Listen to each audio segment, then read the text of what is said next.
This program is brought to you by WorldCall Wireless Broadband. Future in your hand. WorldCall, an Omantel company.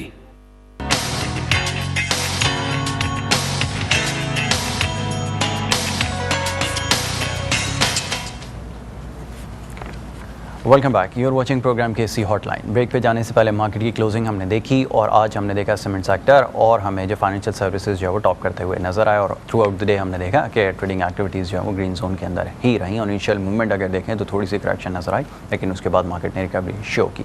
और आज फिर देखें तो हम रेंज बाउंड एक्टिविटी जो मार्केट ने विटनेस की, वॉल्यूम्स के अंदर थोड़ी सी इंप्रूवमेंट नजर आई है, लेकिन एज सच बहुत बड़े नंबर्स अभी तक नहीं है।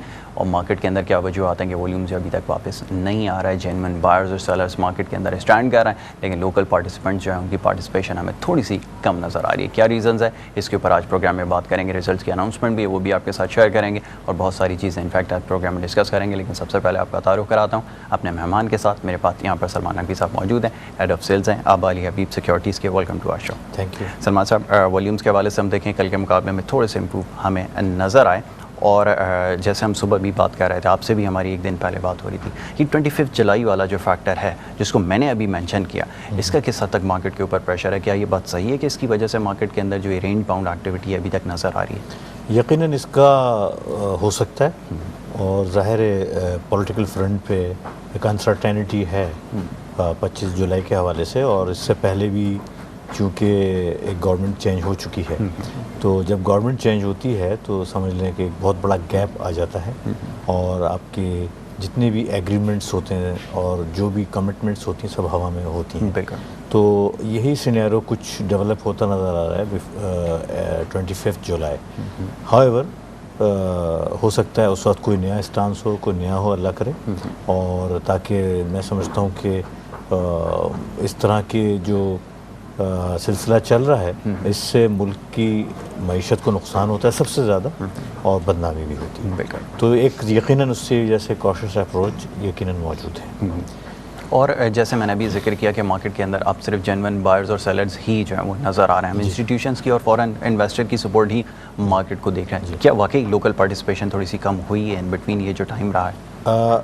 आज तो मुझे लगता है कि लोकल पार्टिसिपेशन में यकीनन इजाफा थोड़ा नज़र आया है। हाउएवर कॉशियस अप्रोच थी क्योंकि इससे पहले मूडीज़ ने डाउनग्रेड किया था रेटिंग को पाकिस्तान की, और उसकी वजह से एक्सपेक्टेशन थी कि शायद फॉरेनर्स की सेलिंग है, लेकिन ऐसा अभी हुआ नहीं है। और बैक टू बैक 2 वीक्स में फॉरेनर्स की हमने बाइंग देखी। हालांकि इस वीक में बाइंग थोड़ा कम हुई है जो आखिरी वीक गया है, मगर बहरहाल बैक टू बैक 2 वीक्स आए बड़े अरसे बाद जिसमें फॉरेनर्स की हमें पॉजिटिव बाइंग नज़र आई है।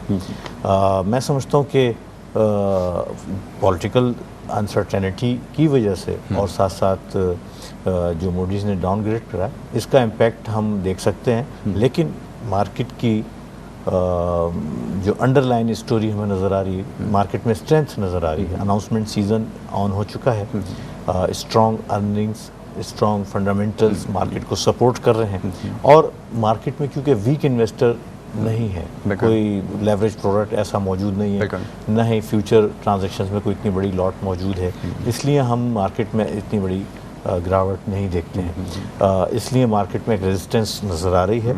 However with the cautious approach market ने आज भी मूव किया है, और शुरू का जो पहला सेशन था उसमें वॉल्यूम्स खासे लो थे। तो आगे लगता है कि नेक्स्ट वीक में जब ये सूरत हाल पॉलिटिकल 25 जुलाई को जब अदालत का फैसला आएगा उससे पहले हो सकता है मार्केट दोबारा हमें स्लो और लैकलस्टर होती हुई नज़र आती है। अच्छा, थर्ड टायर और मिडिल टायर जो स्टॉक्स हैं उनके अंदर कितनी एक्टिविटी अभी देखने में आ रही है? क्योंकि लोकल पार्टिसिपेंट्स हैं वो कम हो जाते हैं, रिटेलर्स कम हो जाते हैं, तो ऑटोमेटिकली वॉल्यूम स्लो हो जाते हैं। One of the main reason के हम देख रहे हैं काफ़ी पार्टिसिपेशन कम है थर्ड टायर सेकंड टायर के अंदर मूवमेंट। यकीनन थर्ड टायर और सेकंड टायर्स में वॉल्यूम्स खास इम्प्रूव हुए हैं पिछले चंद दिन में, और उसमें लेकिन एक और चीज़ जो अच्छी है कि across the board her sector में हमने एक्टिविटी जनरेट होते हुए देखी है। ये खुशाइन बात है, इसका मतलब बहुत सारे पार्टिसिपेंट्स मार्केट में एक्टिव हैं और मार्केट के फंडामेंटल्स स्ट्रॉन्ग हैं। ठीक है, मार्केट के वॉल्यूम सपोर्ट एज सच नहीं हो रही, और जो मेन आइटम्स हैं उनका जो कंट्रीब्यूशन है इतना ज़्यादा फाल नहीं है।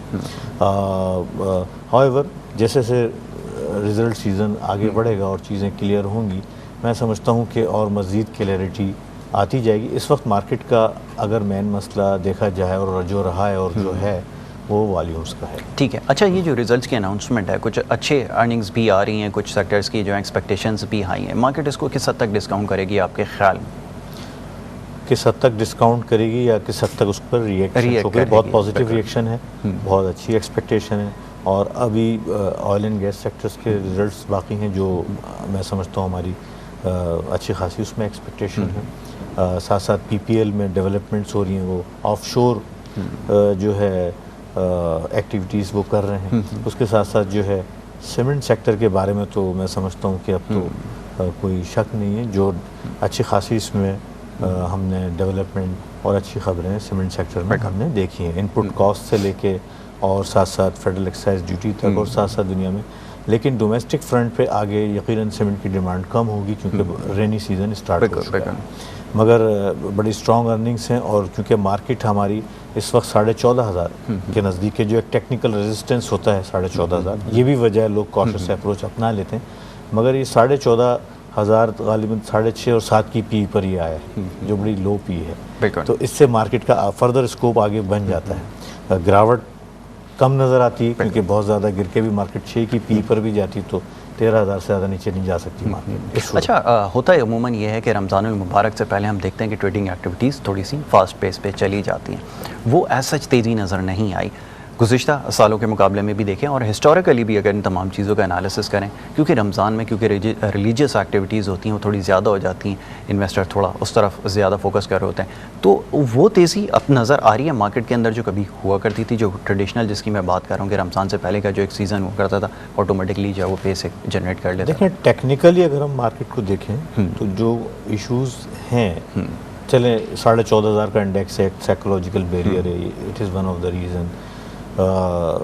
पॉलिटिकल सर्कमस्टांसेस या फाइनेंशियल फ्रंट पे अगर मुल्क को मैक्रो इकोनॉमिक्स इंडिकेटर्स इतने अच्छे नहीं हैं, बहुत ख़राब हैं, ट्रेड डेफिसिट आपके सामने है और जो आगे जाके मेजर प्रॉब्लम क्रिएट कर रहा है। हमारी एक और इशू कैपिटल गेन टैक्स से रिलेटेड है, उसके रूल्स रेगुलेशंस इस मंथ के एंड में एक्सपेक्टेड हैं और वो बाकायदा डिटेक्ट होना शुरू होगा, जो अब तक नहीं हुआ है। हर इन्वेस्टर के जहन में ये सवाल है कि उसका मेथड ऑफ डिडक्शन कैसा होगा, क्योंकि नेशनल क्लियरिंग की जानिब से भी ये खबर आई थी कि अभी तक वो टैक्स कलेक्शन जो है उसका जो प्रोसीडिंग्स हैं वो स्टार्ट नहीं हो सकी हैं। नेशनल क्लियरिंग बहुत सारी चीज़ें अभी क्लियर होना बाकी हैं इस महीने के एंड पे, और यही रीज़न है कि बहुत सारे लोग सवाल पूछ रहे हैं कि जब नेशनल क्लियरिंग की जानिब से ये स्टेटमेंट आएगी तो फिर हम लोगों के अंदर तो ऑटोमेटिकली से अनसर्टेनिटी आ जाएगी। अनसर्टेनिटी उसका मेथड क्या वजह है वो मैं एक्सप्लेन करना चाहता हूँ। मेथड ऑफ कलेक्शन किस तरह से होगा, कॉस्ट ऑफ डूइंग बिजनेस पे क्या असर पड़ेगा, जो कमीशंस और दीगर एक्सपेंसेस एक इन्वेस्टर बेयर करता है उसको किस तरह एडजस्ट करा जाएगा, फिर प्रॉफिट और लॉस को किस तरीके से मैनेज करके उस पर टैक्स लगाया जाएगा। ये तो वो सवाल आते हैं जो एक इन्वेस्टर के जहन में, लेकिन कुछ और चीज़ें भी हैं। मसलन ये कि अब हर इन्वेस्टर को रिटर्न फाइल करना पड़ेगा। बिल्कुल, ये एक मैं समझता हूँ इसमें कुछ अरसे लोग इसमें कॉशियस ज़रा घबराहट का मुजाहरा नज़र आएगा। उसमें वेल्थ स्टेटमेंट भी फाइन करना शामिल हो गई है। ये वो चीज़ें हैं क्योंकि एक रास्ता तो क्लियर हो गया कि स्टॉक की इन्वेस्टमेंट पर एमनेस्टी मिली है, मगर जब दूसरी तरफ से वेल्थ स्टेटमेंट या रिटर्न्स फाइल होंगे वहाँ पे लोग फिर दोबारा खौफजदा हो जाते हैं। बिल्कुल ठीक। इस चीज़ को सेटल आउट होने में थोड़ा सा टाइम लगेगा। ये वो बुनियादी रीज़न है जिसने हमारे वॉल्यूम्स को श्रिंक करा। हाउएवर हमारे जो एपेक्स रेगुलेटर और प्लस हमारी मार्केट की जो मैनेजमेंट है ये बहुत अच्छी कोशिशें कर रहे हैं। लास्ट टाइम इनकी मीटिंग हुई जिसमें कुछ फैसले करे गए, जिसमें शॉर्ट सेल को अलाउ कर रहे हैं, नंबर 1, नंबर 2 ब्रोकर्स की कैपिटल एडिक्वेसी लिमिट को बढ़ा रहे हैं और इसका फ़ायदा यकीनन वॉल्यूम्स को होगा आगे जाके, जो मैं समझता हूँ बहुत अच्छा कदम है। और दुनिया एक बड़े अरसे की एक हमारी मार्केट की कमी थी क्योंकि short cell is the reverse transaction, जिस तरह परचेस करते हैं ये ऑटोमेटिकली आपकी बाइंग और सेलिंग क्रिएट होगी, मगर it will take some time. पहले ये अच्छा नंबर्स तो अट्रैक्टिव हो जाएंगे, आप फ्री फ्लोट अगर ले आते हैं और अगर आप इस तरह के और इन्वेस्टर एजुकेशन प्रोग्राम करते हैं, चले इनिशिएटिव तो ले रहे हैं, अच्छी एक बड़े अच्छे स्टेप लिया है SCCB की जानिब से भी, बोर्ड मेंबर्स की जानिब से भी बड़ी हम देख रहे हैं हेल्दी साइंस है और लोग काफ़ी जॉब मार्केट की तरफ आना चाह रहे हैं। लेकिन एक और बड़ी इंपॉर्टेंट चीज़ जिसका भी आपने खुद जिक्र किया वो CGT के हवाले से एक ऐसा पॉइंट है जिसकी वजह से हम देख रहे हैं फ्रॉम डे 1 जब से साल स्टार्ट हुआ है तब से लोग जो है वो कॉशियस इश्यूज ही नज़र आ रहे जी। हैं। तो ये चीज़ है मेरे ख्याल में जो लोकल जी। पार्टिसिपेशन थोड़ी सी हमें कम Definitely. नज़र आ रही है। उसके मैकेनिज्म से हैं ये नहीं है कि उसमें कोई ऐसा लेकिन उसका मैकेनिज्म हो ज़ाहिर है एक बड़ा इन्वेस्टर जो बड़ी ह्यूज इन्वेस्टमेंट करता है अनटिल अनलेस वो क्लियर ना हो जाए डॉक्यूमेंटेशन से वो बड़ी इन्वेस्टमेंट से ज़रा एहतियात करेगा। लेकिन मार्केट में रेजिस्टेंस से वीक इन्वेस्टर नहीं है तो उसका ये मतलब नहीं कि मार्केट ख़राब हो जाए। बिल्कुल, बिल्कुल। इसका हरगिज़ मार्केट अपने फंडामेंटल्स के मुताबिक मूव कर रही Move कर रही है। है, बिल्कुल। However, पॉलिटिकल फ्रंट की वजह से या किसी एक्सटर्नल फैक्टर या किसी हमारे फाइनेंशियल फ्रंट पे कोई ऐसी चेंज होती है उसका इम्पैक्ट हम ज़रूर मार्केट में देखेंगे। चलें सलमान साहब, और भी बहुत सारी चीज़ें प्रोग्राम में भी डिस्कस करेंगे, लेकिन प्रोग्राम में यहाँ वक्त हुआ एक और छोटे से ब्रेक का। हमारे साथ रहिए।